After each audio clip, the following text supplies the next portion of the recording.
Welcome, everybody. It's your man, Hurls from the HeelCast, doing another very special episode of the HeelCast. Today, we are going to be talking about AML Wrestling versus Impact Wrestling. That was the July 29th Twitch special for Impact Wrestling. We're doing it a little later because I was actually on vacation while this event happened, so I wasn't able to watch it live. But I was able to finally catch it this past weekend, so kind of wanted to share my thoughts of it. First off, we kind of start off with the pre-show, which was actually included this time. They haven't really done that in the past, and I think it was actually a really cool caveat to include this, to kind of start to get you hyped up about what you're actually going to see. So we saw Josh Matthews and Sanjay Dutt talking about all the different matches that were going to be taking place. We also heard them talking about stuff that was kind of going on the past few impacts leading up to this event. So it was cool to kind of get a sample of what you're going to get and to kind of hype you up for the event. So the event was actually filmed. It was in North Carolina in Greensboro at the Triad stage. It was a interesting looking building. I think it actually worked pretty well for a wrestling event. There was a lot of it had a cool atmosphere to it. It was smaller, but it was a real intimate, but it didn't seem as low budget as maybe the Rise of the Knockouts building did, which was just a gymnasium. I think this looked better. We had when the event started, we had some technical issues with the audio. So we could only hear the crowd at times, or B, we could only hear Josh Matthews and Sanjay Dutt at times. So we weren't getting both of them, and it kind of sounded a little different. Eventually they got that figured out, and it was, smooth sailing after that. No complaints. But the event starts off with Moose comes out there, just kind of addresses the crowd, saying he's got a concussion, saying, he fought hard against Austin Aries at Slammiversary. And that's pretty much it. Just kind of got the crowd hyped up going into the event. So the first match that we got a three-way match. It was Kristen Statlander versus Allie versus Tessa Blanchard. She actually walked out with Tully Blanchard, so that was really cool to see them. He got a good ovation from the crowd. The match was pretty good. I was pretty impressed with Kristen Statlander. She was a bigger girl, and she used the power game really well.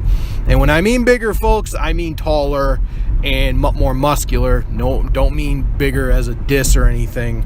I don't know if some people got offended with my last episode with Rise of the Knockouts, but that's what I mean. I don't mean anything wrong by that. But Tessa Blanchard won the match. I thought the match was pretty standard. Nothing really exciting. I don't want to say the match was bad, but it was just your standard match. Nothing really stood out in it. It was a good 2.5 out of 5. I would give it. Secondly, the second match of the night was Jackson Stone versus Suicide. This was originally supposed to be Moose in this match, but to give you a little, brief statement on how Jackson Stone looks, he kind of looks like the guy from The Mummy with Brendan Fraser. He had a good build to him. I didn't really know what his gimmick was, if he had one. I think his tights said Lights Camera Jackson on them, so maybe that's kind of the gimmick he's going for. I'm not really sure, but he was decent wrestler. I didn't really catch anything amazing from him. I'm assuming that Suicide was played by Caleb Conley, I would imagine. But Suicide gets the win. Standard match. I'm going to give it another 2.5 out of 5. Nothing great there. Zane Dawson For the third match, fought Falaba. Falaba was over, as he always is with the crowd, his interactions. This match was all right. Zane Dawson was okay. It was good to have George South there to add a little something to it, but, he almost looked like a crossover between Kevin Owens and Bray Wyatt. Like, that's how I would describe Zane Dawson. It was an okay match. Once again, it just nothing very special. There was some shenanigans with George South on the outside, but and that's ultimately how they ended up winning. But it wasn't. The wrestling just wasn't there. I thought I'm gonna give it another 2.5 out of 5 because that's kind of what I thought of these matches. Like, they weren't anything to write home about. And then we had, for the fourth match, we had Eli Drake versus Axton Ray. Eli Drake gave a great promo, as he always does, and I thought that was pretty entertaining. Now this match, it kind of kicked up a notch because I think Axton Ray is somebody to check to look out for in the future. He's got a really good look, really pretty smooth in the ring. Eli Drake was dominating the match for the most part, and he was doing a really good job at that. But Axton Ray kind of comes back and kind of gets the upset, and I had a problem with the ending. I had a problem with Eli Drake losing because Eli Drake just re-signed. He's a big deal going forward. Axton Ray, I mean, he's got a bright future, don't get me wrong, but I don't think Eli Drake should be eating pins to guys that we've never seen before. I think that really kind of lowers the ball with, lowers his value with Eli Drake, and I didn't care for this ending. I was okay with Zane Dawson winning over Falaba because he had George South as his manager. That's fine. But Eli Drake eating the pin from Axton Ray, and now don't get me wrong, Axton Ray was probably the most impressive guy I've seen from AML. So yeah, you're gonna put over the guy that's probably most impressive, but still, I had a little issue. But the match itself was good. I think this one kind of got raised a little bit for me. I'm gonna give it a 3 out of 5 stars for that. But just a very surprising upset. I guess it did keep you on your toes, and it did give you something to talk about. So that was good. The next match was Chris Payne versus Eddie Edwards. I didn't mind Chris Payne, and I thought Eddie Edwards did a good job at really, getting his character over. I thought he did a really good job with that. Chris Payne looked like a pretty good talent, and I definitely think there's a future for Chris Payne for sure. But Eddie Edwards got the win here. Good match. I'm going to give it on par with the last match, 3 out of 5. I think, the crowd interaction was pretty good in this one. They took it to the outside a little bit. So, good there. The next match was the six-way AML Prestige title on the line ladder match. It was also voted on by the fans, so that was pretty cool to get the fans to participate in that. It was Brandon Scott versus Cam Carter, who replaced Suicide in this match, versus Devin Driscoll versus Sean Denny versus One Gifted Yaya. That guy was probably the star of this match. Even the champion Billy Brash, I wasn't really impressed with. I didn't know what his character was. I think that's the hard. That's the thing about seeing these guys that you've never heard of. You don't really know what their gimmicks are or what their story is. So, but I was really impressed with One Gifted Yaya.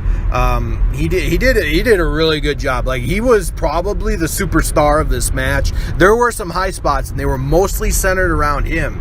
He was the guy that really stuck out. I mean, not saying the other guys didn't do anything. I know Cam Carter did some cool stuff as well. He was very athletic. But those two, for sure, were the ones that stood out. I just didn't really see what was so great about Billy Brash, but maybe a ladder match didn't show his strengths. So I can't really comment on him per se I don't want to say he was a letdown because I don't know everything that he does on the indies. So, but yeah, he was the one who won the match. I thought this match was pretty good for, 6 guys I've never seen before. I'm going to give it 3 stars out of 5. It was a decent ladder match, nothing amazing, but it did its job.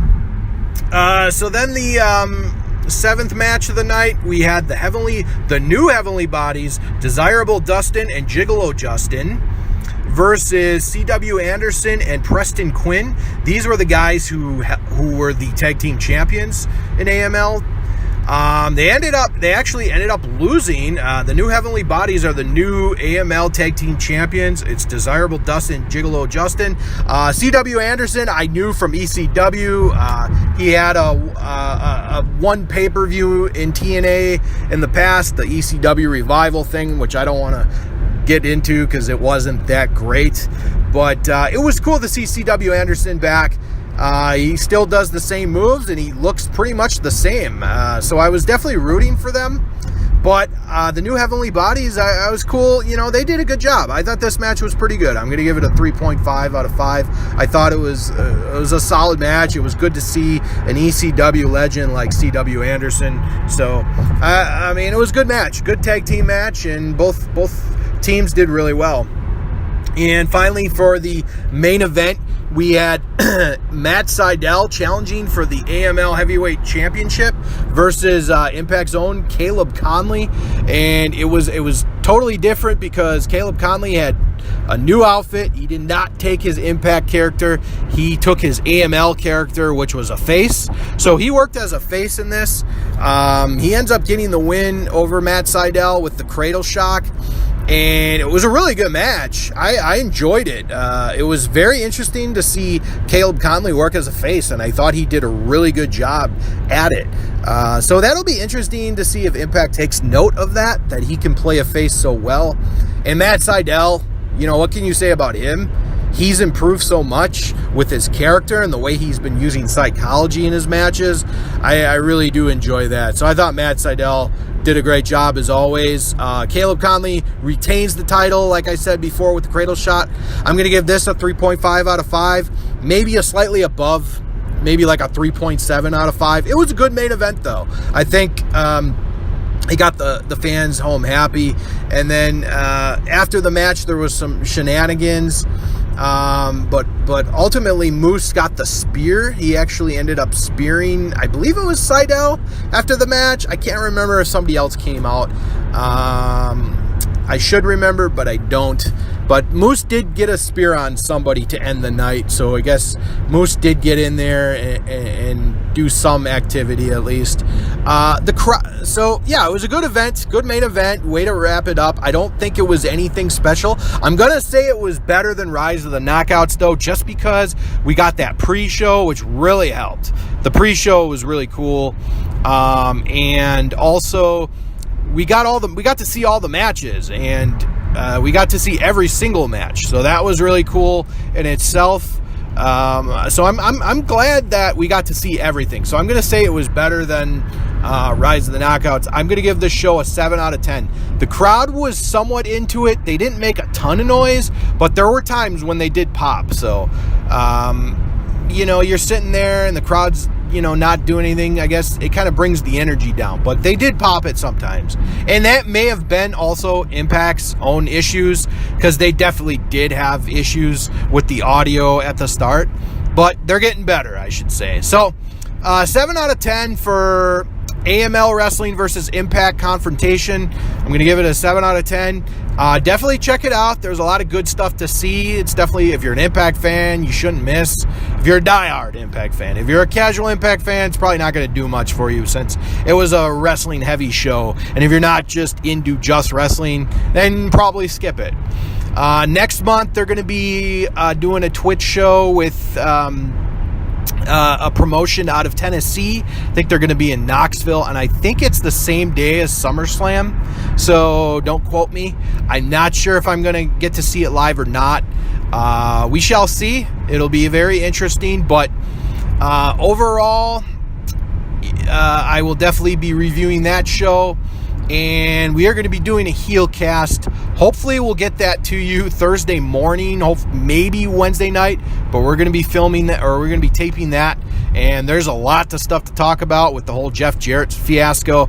So anyways, guys, I hope you enjoyed the review of Confrontation, the AML versus Impact. I'm Hurls on behalf of the whole HeelCast team. See you later.